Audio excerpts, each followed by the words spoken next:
Welcome to A Nice Place to Podcast, a City of Fountain Valley podcast. Join us each month as we discuss all topics, fun, informational, and educational, that's related to Fountain Valley. We appreciate your support and thank you for watching. Hi, everyone. Welcome to our second podcast, A Nice Place to Podcast. I'm your mayor and your host, Glenn Grandis, and today we're really excited. We have Omar Dadabhoy. He's our Deputy City Manager and Community Development Director. Welcome, Omar. Thank you. It's great to be on the second podcast of A Nice Place to Podcast. I love it. Thank you. Good. So tell us a little bit about yourself. How long have you been with the city and what your prior experiences were prior to Fountain Valley? Sure. So I've been with the city almost 2 years now. I started as a community development director, and then the city council was nice enough to let me serve as your deputy city manager as well. Prior to that, I was with the city of Aliso Viejo as their community development director for 6 years, and I served in Stanton for 13 years as well. Worked on economic development, planning, community development type issues, building, code enforcement, housing programs, and then ran their redevelopment agencies as well. And then prior to that, I worked for the County of Orange for a little while, a private consulting firm, and then I served about 7 years in the State Assembly before that. Wow. So you've had a lot of experience through the years. A little That's bit, amazing. yeah. No wonder we promoted you so quickly. You have all that experience that you bring to Fountain Valley, which is great. We love having, ideas that come from outside our city. Is there something that maybe you brought from outside that you brought into Fountain Valley? Well, I think, Fountain Valley is facing a lot of the issues that other cities have. There's state mandates that we're all being saddled with in terms of housing requirements, dwelling units, ADUs that are creating some density issues and parking issues in our communities.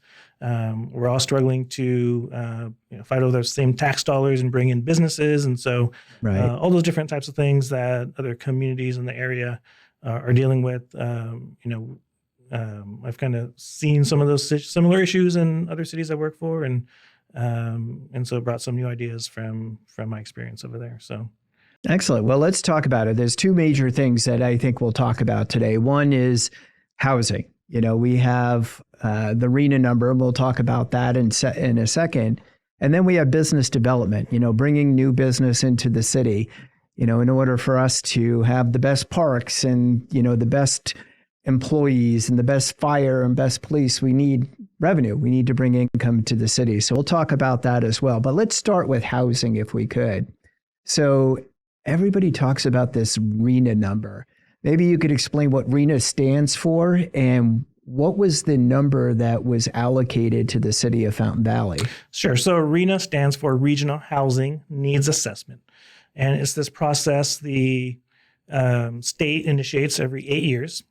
They basically look at how many housing units are needed statewide. They then break that into regions. We're in the SCAG region, which is a Southern California Association of Governments region.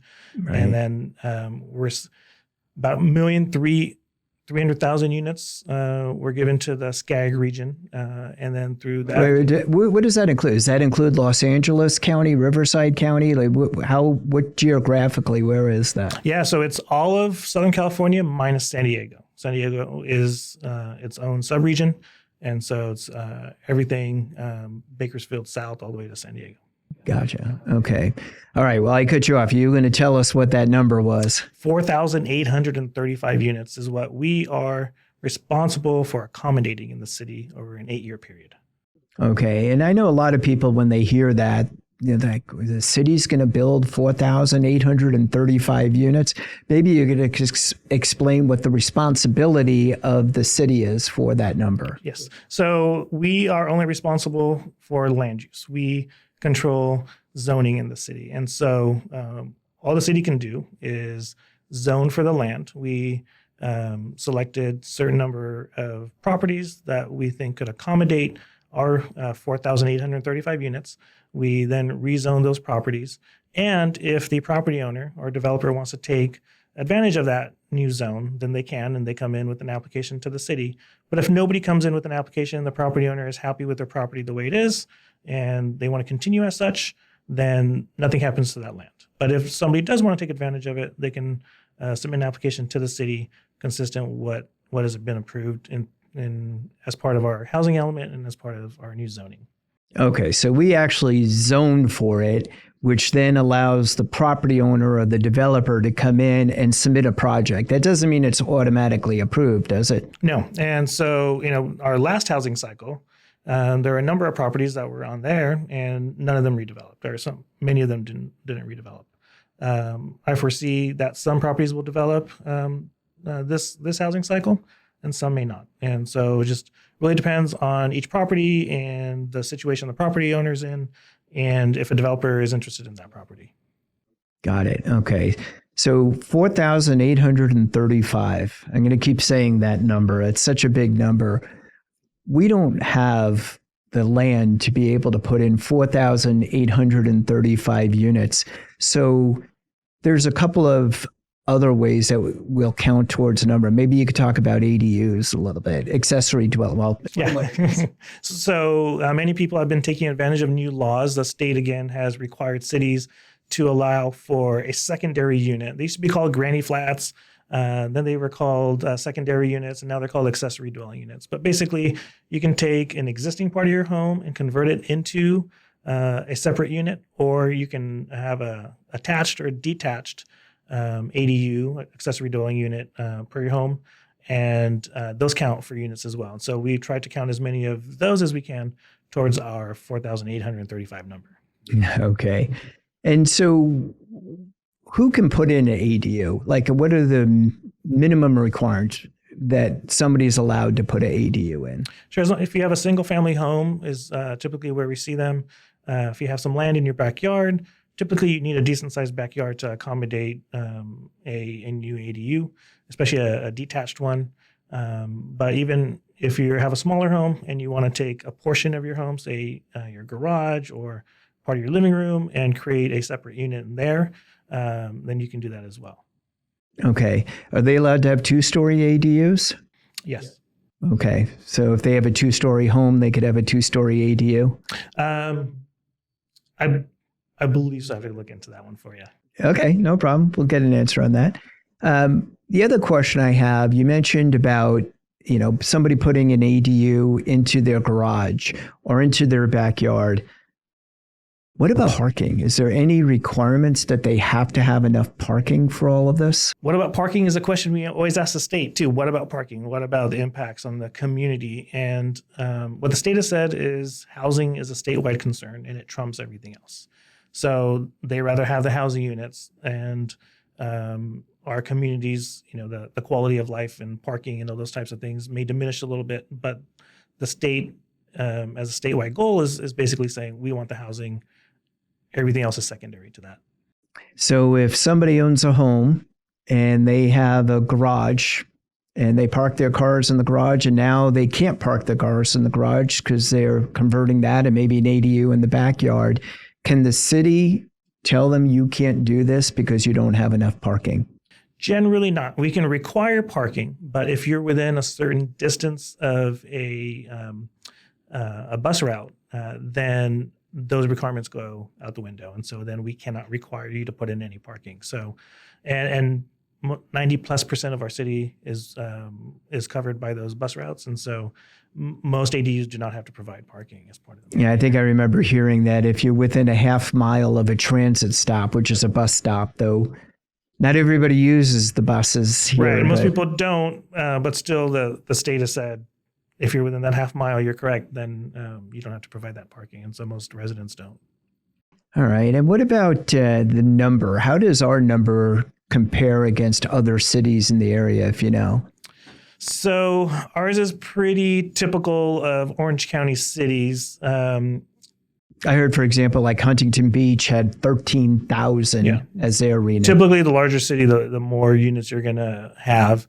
And what happened this cycle is, per state law, the state's just only supposed to look at growth. What growth is going to happen over this 8-year cycle. Instead, they went out a little bit outside the law this time, and they looked at overcrowding issues that are existing And if we just looked at what our growth rates were, our numbers would be in a few hundred. But the state added a component in their methodology that added for overcrowding issues, and that's how we got up to 4,835. Some cities are 20, 30,000, some are a few hundred. Just depends on their circumstances and their size and their issues that went into that creating that methodology at SCAG. Okay. One of the questions I get a lot is, well, just say no to the state. Why do you have to do whatever the state says? So maybe you could talk a little bit about what are some of the ramifications to the city if we didn't have an approved housing element, which we do have an approved housing element, correct? Yeah, so the housing element is part of our general plan, and it's the only element of our general plan that has to be certified by the state. Once you get certification from the state, then that covers the city in a lot of areas. What the state has done to try and encourage cities to receive a certified housing element is they tie a lot of their funding to having a certified housing element. So cities that don't will lose out on several sources of revenue in terms of grant funding. And we do receive many of those same grants. And so there were, sometimes up to $1 million tied to having a certified housing element. What about, I heard the term builder's remedy. Yeah, maybe you could touch on that. That's the other big component is builder's remedy. And I was just talking to a city manager in another city that doesn't have a certified housing element, and a developer has approached them. They want to convert some retail space that's actually a pretty well-performing commercial center and convert it into housing. And they're taking advantage of builder's remedy. It's been something that's in state law for some time, but nobody's really taken advantage of until this cycle. Basically, the developer can come in and say, you don't have a certified housing element. You missed the state deadline. I want to put in this project. And they, under the state law, have a right to do so. The city can kind of ask for some tweaks and kind of, work with the developer. But at the end of the day, they have a right to build it under the builder's remedy section of state law.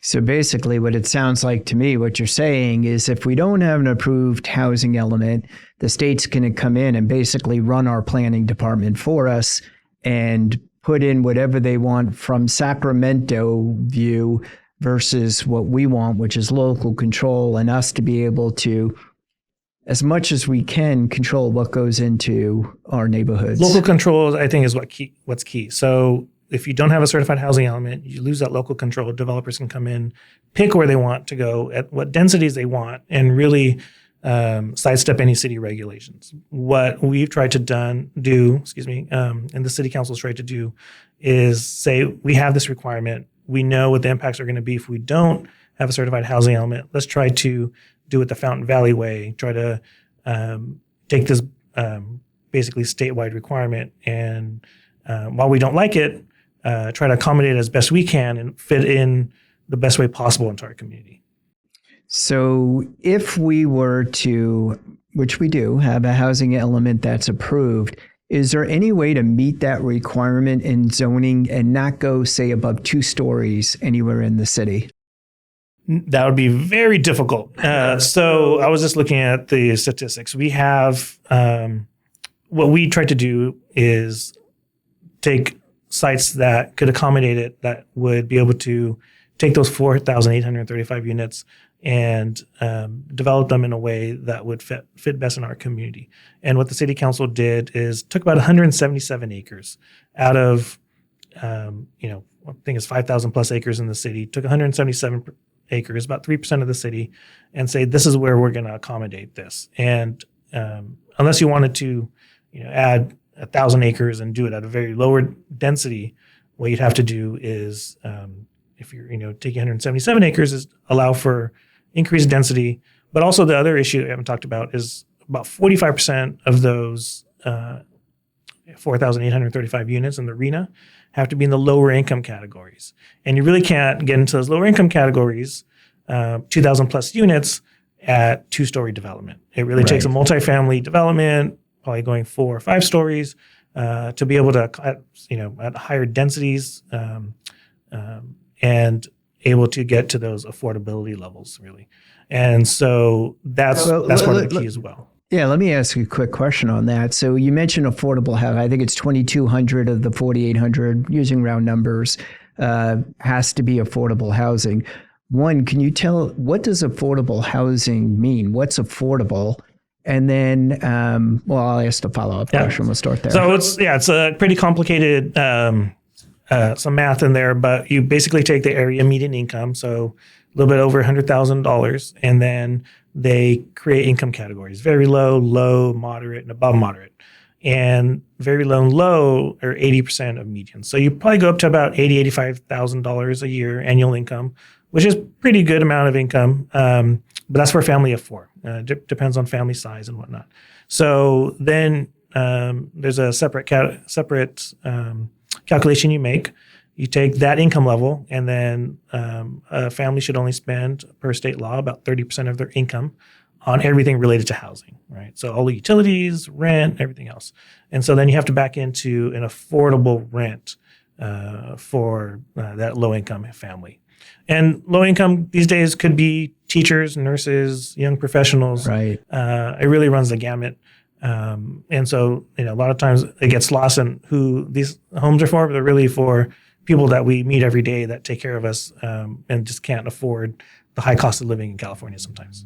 Yeah, I mean, when you look at, in the city of Fountain Valley, we have 2 hospitals, and we have all the nurses and all the caretakers and everybody in those 2 hospitals. We have our police department, fire department. I mean, a lot of these people who even work for the city live out in Corona and Ontario, have to commute in. So it's tough. So let's with affordable housing. So who pays for that? Like, does the state pay for the affordable housing, the discounted rent? Does the city pay for it? Who pays for that?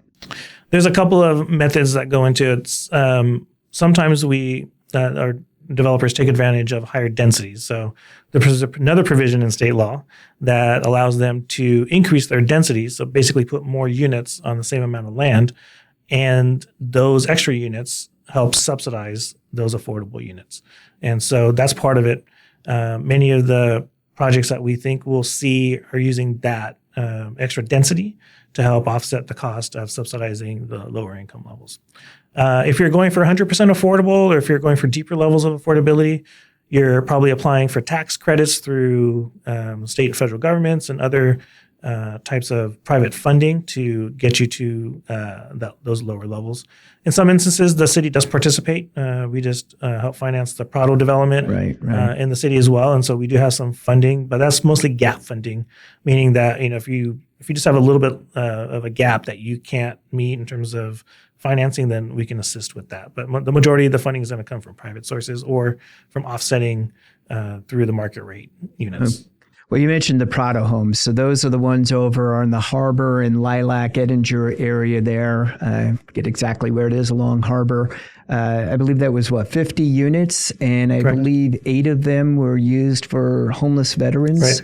So that's the ultra low income, I guess, housing that we offered. But you mentioned that the rents that are discounted, it's up to the developer. So in order for the developer to be able to afford that, again, we have to give other concessions. So I understand the setbacks from the road, they are able to be closer than maybe what we would like. They could have less parking spots. Those are some of the remedies, I think. Is there any other remedies you can think of that they're allowed to have that kind of out of our control just a little bit? Yeah, and thanks for touching on that. So what normally happens is the developer, they get that density bonus, but with it comes concessions, and they can basically take our development standards. So we say you have certain setbacks, certain height requirements. Sometimes we say you have to, if you go so high, you have to step back the building a little bit so that you have a break in the building. It's just not a straight plane. And so they'll come back and say to us, to meet these affordability goals, we need to get a little bit closer to the street so that we can get a little more square footage. Sometimes they'll want to lessen the amount of that setback as you go higher up. What we've seen more recently is we have private outdoor space requirements, typically balconies. And so we have requirements for those. They want to reduce that a little bit. Mm-hmm. And so, and that helps them get some extra square footage in the building, which helps them get extra units as well. So they need the extra units to help offset the lower rent. It's not free rent, affordable. It's a discounted, I guess, for lack of a better term. And how long is the requirement of the developer to provide that affordable housing? Typically for rental units, we require a covenant, which is a restriction on the deed that goes for about 55 years. 55 years. And then after the 55 years, the affordability part goes away. Right. And as per state law, we have to do our best to try to extend that when those dates come up. But typically 55 years, and then the developer can do as they like with those units. Okay, well, we went into a lot of detail. I really appreciate you. No problem. You're really, you know this stuff forward and backwards. It's really good. So let's actually talk about some of the projects. I think that's what people want to hear. So I would assume maybe Slater Investments would be the first project that's the first approved project. Is that right? Or am I off there? Yes, that was the first approved project. What happened to multifamily housing most recently is that with the higher interest rates, they're finding it a little bit more difficult to get the financing in place. And before we get in, maybe we could talk. Where is Slater Investments? Yeah. So it's right across City Hall on Slater. And we approved 270 units across the street here. We approved it, I believe, 2022 was when it was approved. I think right before I got to the city in April of that year. Well, I know I have a lot of friends. I went to Fountain Valley High School, and the Wednesday before Thanksgiving, everybody who went to Fountain Valley High School knows you go to Silky's the night before Thanksgiving. And there were a lot of people who came to city council and said, save Silky's, save Silky's. But the city didn't make Silky's sell, right? Maybe you could talk. Did Silky's sold, what was it, for 2.3 million years before that? Right? Yeah, so a private developer approached Silky's and the property owner to the rear of them, and they agreed on a price. So the city did not initiate that project. It was a private developer that came in and acquired the properties and approached the city about building on that property. It was one of the properties that we had listed on the housing element, and so they took advantage of that new zoning that was going to be in place. Okay, and you mentioned 270 apartments. I mean, that to me sounds like a lot of apartments, but it's 270 out of 4,835. It's just literally, I mean, the tip of the iceberg of potentially what can come. And, you know, it's hard for you guys, the development team, and it's hard for city council because we have to make unpopular decision, things we normally wouldn't want for our city, but the requirement from the state is we have to do so or really bad things happen. So what about timing on let's stay with the Slater Investments for now. When do you think that groundbreaking may start with that? If you know, it's up to the developer. I know it's not up to the city. Yeah. So they're looking, according to what they've told us most recently, they're looking at breaking ground sometime this year. If they don't, they have until March 3rd of next year to take advantage of their approvals. If they don't, then those go away. And so they're really looking at breaking ground sometime this year. I don't know when exactly. And I know everybody that's going to Silky's, you know, they want to celebrate their holidays there. I heard it's great fun sometimes. And so, you know, we don't know exactly when, but it's, you know, it's probably sometime this year. Okay. So let's talk about the project a little bit. My understanding is that on the very corner, is it San Mateo? San Mateo and Slater, thank you. Right on the corner there, they're planning on putting in a restaurant. And then as they go back into the property, it's not just the Silky's property, but the commercial buildings that surround it as well. So it's a much bigger property than what you might think. In the very back corner, that's going to go as high as 5 stories. Is that correct? Yes, I believe so. Yes, and then there's a restaurant with an outdoor cafe at that corner of San Mateo and Slater. The zoning we placed on that property was mixed use, and so you know there's a Silky's there now, and so we wanted to keep some remnant of that commercial space there, and so they'll have a small restaurant there, and then the units will go above it with the parking structure in the middle of it. Yeah, so I hear that potentially they're going to have a walk-up coffee bar there and a art gallery of some sort, right, from what I remember on the approval. So one of the things that people ask is about parking. Again, parking's always an issue. Are we going to see a big old parking structure, or how does that work? Normally, how these are developed is they'll put a parking structure in the middle of the development, and then they will wrap it with housing around it. And so if you enter the complex, the new apartment building, you'll enter and you'll be essentially in the middle of the development, and then the residential units will be connected to it on the outside of the building. Okay. And one thing I heard is like if you live on the third floor, your parking spot would be on the third floor. Yeah. So it keeps there. Okay. All right. Well, let's talk about other projects that might be coming up in the city.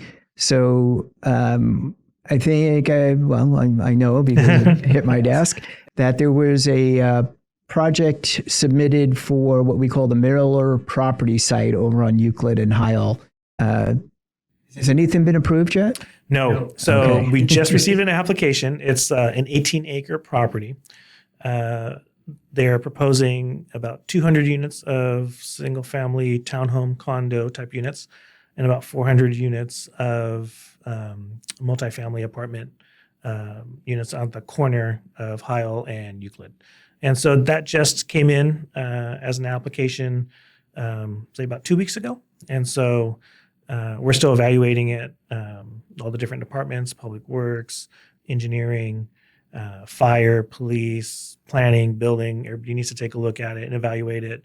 I know we have comments that will go back to the applicant, and then they'll need to resubmit plans based on those comments. And so it's really early in the process, but they did submit an application for homes on that property. Okay, and maybe let's walk through, and so the public knows. So they submitted an application. You said that all the different departments within the city, it's quite a few departments, then give their feedback and changes that are required or needed in order to meet city codes, et cetera. It goes back to them. And once they make those changes and it comes back to the city, and let's say the departments go through and say, okay, they've met all the requirements. What happens at that point? So there's a little bit more in there as well that I didn't mention. So there is a environmental impact report that was approved as part of the general plan, which accommodated this development generally.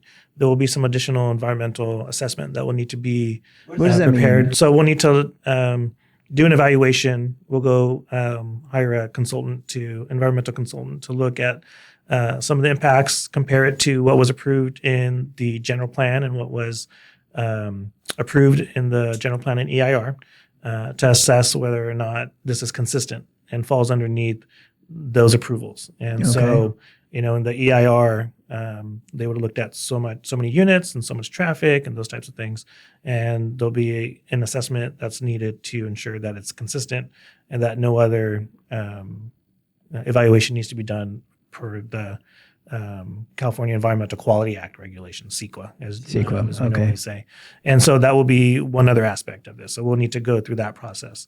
Eventually, once all of the department's comments have been provided and the applicant has been responsive and the CEQA analysis has been completed, that's when we start the public hearing process. Well, let's talk about that. So you say a public hearing. So what say does the public have in this? They have a lot to say. We'll provide notice to residents around that development, and I think we'll probably try to do a little bit more because this is a larger project and has an impact greater than just a certain number of feet around it. And so we'll let the community know that this is going to be a discussion point as a notice public hearing that will go to the Planning Commission first. And then they'll be able to review it and make a decision on it. Okay, so let's say the Planning Commission approves it at that point. They say, okay, meets all the requirements that we have for the city. It's almost like it reminds me of what's that old TV show when we were kids, How a Bill Becomes a Law. So how does that, okay, now Planning Commission goes and how many people are on the Planning Commission? There's 5 planning commissioners with 1 alternate. Okay, so we need a majority. So at least 3 planning commissioners after a public hearing vote, and they say, let's say they say yes. What happens at that point? Then the project is approved, and it ends there, unless it's appealed to the city council. Okay. And so either the developer, the applicant, or a resident can appeal it to the city council if they don't like the decision of the planning commission. Okay. And what if they say no? Is it automatically dead, or what are the other options potentially? Same process. So if the planning commission denies the project, then it could still be appealed to the city council, either by the developer or a resident. So typically projects this size, though, most of the time they do go before city council as well. Is that correct, or not necessarily? Not necessarily. Now that we have an adopted housing element and the zoning's in place, then the planning commission really is the final arbiter on the project, unless it gets appealed to the city council. So appeal to the city council, can one person appeal it, or I'm putting you on the spot here. Yes. What's the appeal process? Anybody can appeal the project. They just submit the appeal to the city clerk Got it. within 10 days of the decision. Okay, well, that's important, I think, for people to know. All right, good information. All right, so one thing I heard about this project when I met with the developers and after they had submitted it, they said that along the property line where it backs other houses, that they're going to keep it at potentially 2 stories. Is that correct? Yes, what we tried to do is work with them to look at the context of where their development is. They are surrounded on 2 sides by single-family homes. And so staff has worked with them, and they're responsive. And so we have what generally looks like single-family homes. They'll be attached here and there, but they'll be generally single-family homes, 2 stories, adjacent to the residential units that are existing there. And then in the interior of the project, they'll be a little bit denser with some townhomes. And then, as I said, the multifamily, they're proposing closer to Heil and Euclid. Okay. And now let's move on to another development. This might take several hours of a podcast here, but so the other property there's 2 big pieces. Let's start with Sakioka Farms. So I know in the past they built commercial buildings. I know we zoned for housing there. Has there been any movement, any desire from the Sakioka family to do anything on that property at this point? No, there's been no discussion to date. Ever since I've been a kid, I've been driving by that property and it's been vacant. And I don't know how long it'll be vacant. There's a lot of interest in developing it from all different types of developers. Okay, I'm going to stop real quick because I forgot to say where that is. Because not everybody know. I mean, we talk like so. That's over by the Costco. Yes. So we're talking Ward and kind of Euclid area over Correct. there. Okay, Yeah. Sorry. That's not vacant land in that area. We did zone it for a number of units, but that's really, again, up to the owners, the Sakioka family, whether or not they like to develop that site. And they may take advantage of it during this housing cycle. They may not. They may want to take a portion of it and develop it, but it's really up to them as a private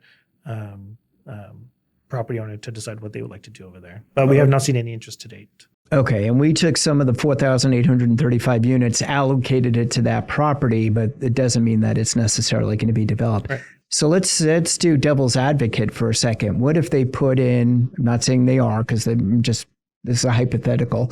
What if they put in all commercial buildings there and matched everything else? We assigned a amount of houses to that property. Yeah. What happens then? So we assigned roughly 1,100 units to that site. And so then if they went a different direction and the city agreed, then we would have to find other properties to put those 1,100 units on. So we'd have to, we could not approve anything on that site that didn't accommodate those 1,100 units without first going and finding another location where we could put those 1,100 units.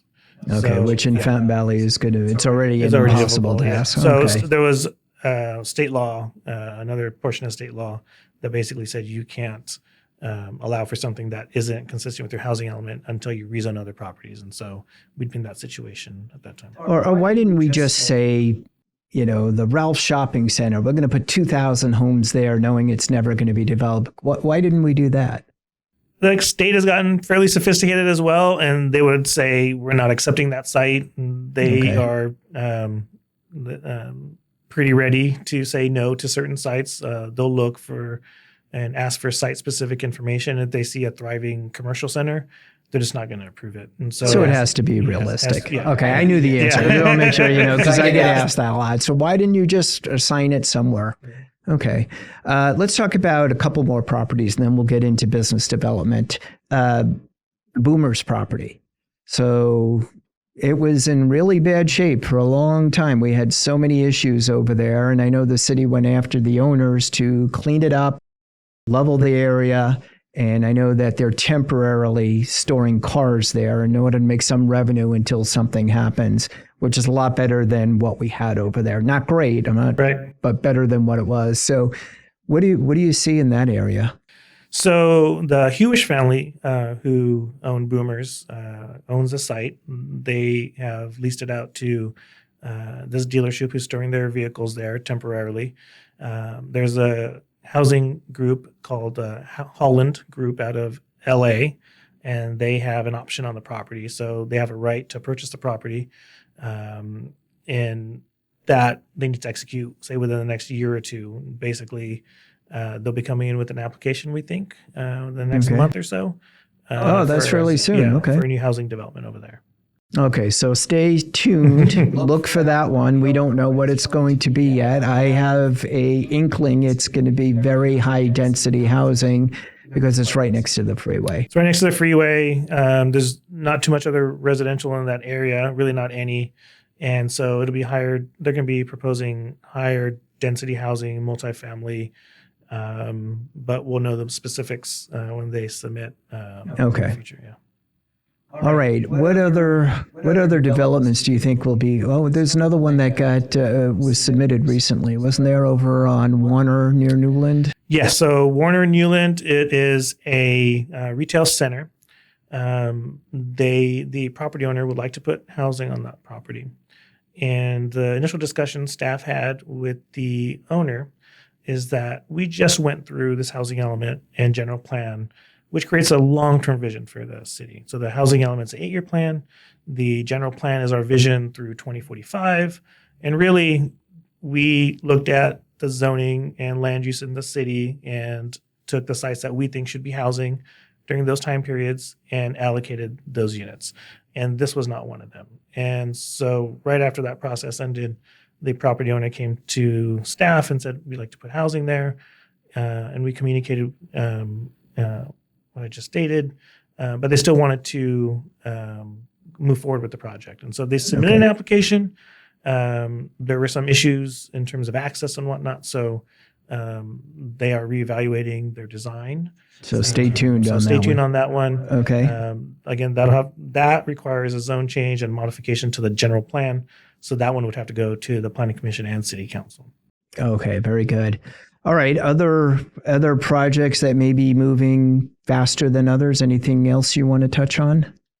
Those are the major housing projects. We're also, I know we're going to talk just a little bit about economic development, and we're eager to see some of these new developments going through. We just had a Dutch Brothers open up in the city, which is very exciting. I was just there right now, and I didn't get my coffee. The line was a little bit too long for me, but hopefully in the future I'll be able to grab one. Yeah, I know. I went by it too, and it was like, I'm the mayor. And it was like the line went over, right? And so even the mayor didn't get to his coffee. So, well, let's talk about economic development because it's so important. One of my pillars this year is fiscal responsibility. And things are more expensive than ever, for the city. We also, one of the things I want to make sure is we attract and retain good staff, fire, police. One of the issues we've had in the past is we would go out and recruit and then we would train and we'd spend all this money and then they would leave because we had really poor wages. Now we're trying to do fair wages for everyone in our city. And I believe it's like 70% of the entire budget is the employee salary. So that's a big part of our budget. So my question to you is, what do we do? as a department, what are you guys doing to help us raise more revenues? So economic development is housed within the community development department. And so we have a very active economic development agency and program. And I know we've been out to different conferences trying to attract businesses. And so one thing we did to make sure that we move forward in an organized way is to recently adopted an economic development action plan, which will guide our economic development programs for the next 3 years. And those really break down into 3 categories. One is attracting new businesses. And you'll see a new, we have the crumble cookies coming in fairly soon. That was one of our planners reached out, who's also helping in our economic development team. He reached out to Crumble Cookies. You can imagine why, and was able to attract them into the city. Good. And then Black Dot Coffee, he also reached out to them and was able to attract them into the city as well. So we try to attract businesses into the city. This is a great city with a great location. And I think we have a reputation. Once you start these programs, and really just putting out into the community that you're ready to and willing to work with businesses, then they take advantage of that. And so, we had Sports Basement that was primarily located in Northern California. When they came into Southern California, the first location they picked was Fountain Valley, right? And that store's phenomenal. Yeah. I don't know if you've been in there. They're so good to the community. They have space inside that they allow others to use and such. And they're very engaged, very great partners. So we appreciate them. Dutch Brothers, first store in Orange County, here in Fountain Valley. Yeah. And so let's talk about Dutch Brothers for just a second, because that's a big coup for the city. Boy, I've had council members and mayors from other cities calling me and say, "How did your staff do that?" I didn't get any credit and deserve none, because it was you guys who did that. So much appreciated. But what about, is there going to be a second Dutch Brothers? There's going to be a second Dutch Brothers. That's in the Floor and Decor shopping center. So that's been approved through the Planning Commission. I think they're about ready to get their building permits. And so hopefully they'll be breaking ground pretty soon. And hopefully that'll make the lines a little shorter at the first one. Okay, so tomorrow night, so this is being recorded, obviously early. One of the things that I know tomorrow night's the Planning Commission meeting, so that's February 14th. We're actually recording this on the 13th. I know there's a couple of things that are coming up for that. Central McDonald's in... Yes, and that same shopping center is our new Dutch Brothers. Right. And so the Rite Aid over there, Rite Aid just went through bankruptcy, so they've shut down. We're working with the property owner to find a good replacement for them, and I think we have a few leads. So that's nice, and so stay tuned for that. That should be... that's a big building. I mean, it's something big. Yeah, it's a pretty good sized building. And so, we're looking at somebody that could take up all that space. But there is a McDonald's that's proposed to go where that the doggy daycare is with the Taekwondo as well. The applicant, property owner, is proposing to demo that part of the building and then put a new McDonald's up there. So we had one meeting before the Planning Commission. A number of the residents and surrounding that area were very concerned about impacts, rightly so. And so we'll be coming back on the 14th, Valentine's Day, to redo the public hearing and provide some more information. The applicants made some changes to their design as well. And so we'll show that to the community, see what input there is, and then the Planning Commission will vote on that as well. Okay, so another one, stay tuned. A decision may be made that night. It may not be made until a future date. Yeah. Will that automatically go to City Council, or is that can be just potentially approved and stay there? That's one of those ones where the Planning Commission would be the decision maker on it, unless it's appealed to the City Council. Okay. Yeah. All right, let's see. What other development, business development should we know about? Talk about the trips that we take. Where we go. So those are great. We go to at least 2. One is in San Diego. They're called ICSC conferences. They're basically international shopping center conferences. We have in San Diego. It's not shopping centers anymore. No, they changed it. I don't remember the new name, so I call it shopping centers still. Yeah, gotcha. We all call it ICSC. They call it Recon. But basically, in San Diego, you have the California, the local developers that are there, a lot of businesses that are expanding. And so we go there. It's usually in September. So we went a few months ago. We'll go and visit a lot of booths of businesses that we think would be a good fit in town. What we try to do is keep a list of all the vacancies we have in our retail centers. And then we go and when we talk to these businesses, say, hey, how much space do you need? Where do you need it? Sometimes they want it on a corner, or they want it on, with daytime traffic of so many, people traveling on the street. They have very specific requirements. And so we'll have all that data. We'll have our vacancies. And so if they need 1,500 square feet or 5,000 square feet, we'll know where we have that available, and we'll try to match them up with one of our property owners in town and see if we can fill up that vacancy. And so, we have the opportunity there to visit with brokers who represent many businesses, and also directly with businesses themselves. And then the bigger conference is usually in May in Las Vegas. There you get international developers and businesses, and that's also a great opportunity to do the same. And you get a lot of developers there that may want to take, say, a shopping center that's not doing as well, and purchase it and redevelop it and bring new ideas in town. And so that's one where we go a little bit bigger scope and look at any shopping centers that may be available or right for revitalization, and talk to developers about those. Well, one thing a question I get a lot is, why on earth did the city council allow ABC Store to open up there? Maybe you could talk just briefly about that. Is it up to the city to decide, or is it up to the property owner? It's really up to the property owner. So if you're in a retail center and a retail use wants to go in, then that's just permitted. All you need is a business license. That really doesn't come to the city council or the planning commission.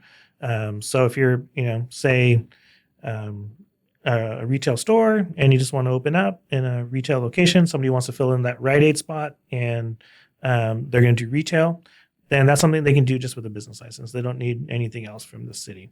But if you want to build a new structure, or some things require a conditional use permit, so that, say a drive-through requires a conditional use permit, and the example of that McDonald's, then they'd need permits from the planning commission to do that. Yeah, but I think what we do at this trade show that we attend is we try to be the liaison. We meet with the business owner and the property owner and encourage a conversation. That's about the extent of what we can do, correct? Yeah, we're really matching up property owners that we work with, and we try to build relationships with them. We build relationships with brokers, with business owners, and try to connect them so that they can make a deal happen. We can't control the lease terms or how much they're charging, and so everything kind of has to work out. But at least we can connect the business to the space, or the broker to the space, and see if they can make a deal happen. All right. Well, that was a lot of information we went through. I think it seems like 2 minutes to me. Yeah, we covered everything. So I appreciate it, and appreciate the time that you took today. And you're so knowledgeable. You have all this without any prepared notes or anything. You do a fantastic job. We're very lucky to have you. So appreciate your time. So that's this month's podcast, A Nice Place to Podcast. If you would like in the future to either suggest a particular podcast, send us a note at fvproud@fountainvalley.gov. Let us know what kind of guests you'd like to see, any information you'd like us to show. And also, our next guest for the month of March will be Susan Sarastri. And Susan is a very popular realtor in our city. And right now, the cost of housing is incredible. So we're going to talk to Susan, get some information about what she does for the community, as well as ask lots of questions about housing. So if you have a question about housing, again, send it to us at fvproud@fountainvalley.gov, and we'll use your question during our podcast. I'm your mayor and your host of A Nice Place to Podcast, Glenn Grandis. We'll see you next time. Thank you.